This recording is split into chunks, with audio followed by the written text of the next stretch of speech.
Bonjour, bienvenue sur Sudo Canard. Voici le 4e Sudoku classique extrait du concours du Nouvel An dernier, le Nouvel An d'il y a un an, organisé sur le site Logic Masters India par l'auteur états-unien Tyler Chen. Celui-ci était censé être un tout petit peu plus difficile que les précédents, on va voir ce qu'il en est. Je vous mets le lien dans la description comme d'habitude. Je vois ici les deux qui complotent pour faire placer un 2 dans cette case. Je vois ici 5 et 6 qui ne sont pas là et qui vont donc occuper ces places-là. Et ça va donc être 1, 2 et 8. J'efface ce 1, j'efface ce 8. Pour compléter la colonne, il me manque 3, 4, 7 et 9. Donc ça c'est 3 ou 7. Ici j'ai 4 candidats. Ici c'est 3 ou 7 aussi. Ce qui veut dire que 4 et 9 vont occuper les deux dernières places.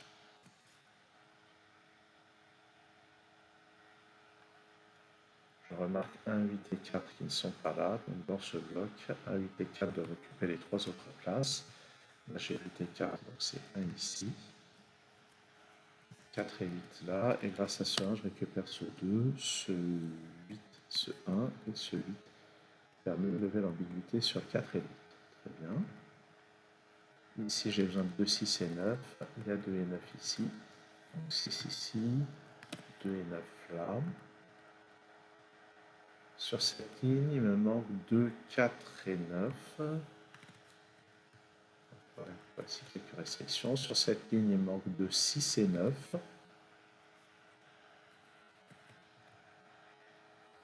Et sur cette ligne, il me manque 5 et 7.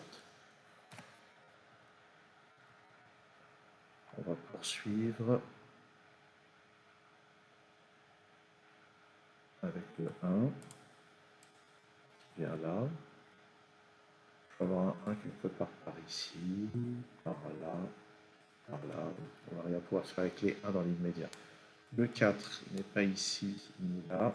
Donc sur cette colonne, le 4 est ici. Sur cette colonne, il me manque 3, 5 et 7. Là, j'ai 3 et 5, donc ça c'est un 7. Et j'ai 3 et 5 sur les deux autres cases. Dans cette colonne, il me manque 3, 5, 6 et 8. Ça c'est 6 ou 8. Là, j'ai 4 candidats. Ça, c'est 3 ou 5, grâce au 6 et au 8. Et ce qui est intéressant, c'est que là, j'ai 3, 5 et 8. Donc ça ne peut plus être qu'un 6. Et ça, c'est un 7, ce qui va avoir pas mal de répercussions. Ça devient un 3, pardon, par un 7. 7 ici. Ce 3 transforme ceci en 5. Ça, c'est un 3. Je récupère ce 3. Ça, c'est un 8. Et je complète la colonne avec le 5. Ici, 1, 6 et 9. J'élimine ces candidats. Sur cette ligne, ce qui est intéressant sur cette ligne, c'est que maintenant, le 9 ne peut plus être que là. Le 1 ne peut plus être que là. Ça, c'est 6 et 4. Donc c'est 6 ici, 4 là. 2. Ce 2 me donne de l'autre côté le 9 et le 2. Puis ici, le 6. Et c'est tout dans l'immédiat. Ce 6, sur la première ligne, il ne peut aller que là. Ça, c'est 1 et 8. Il y a déjà un 1 sur cette colonne. Sur cette ligne, il me manque 5, 7 et 9. Je ne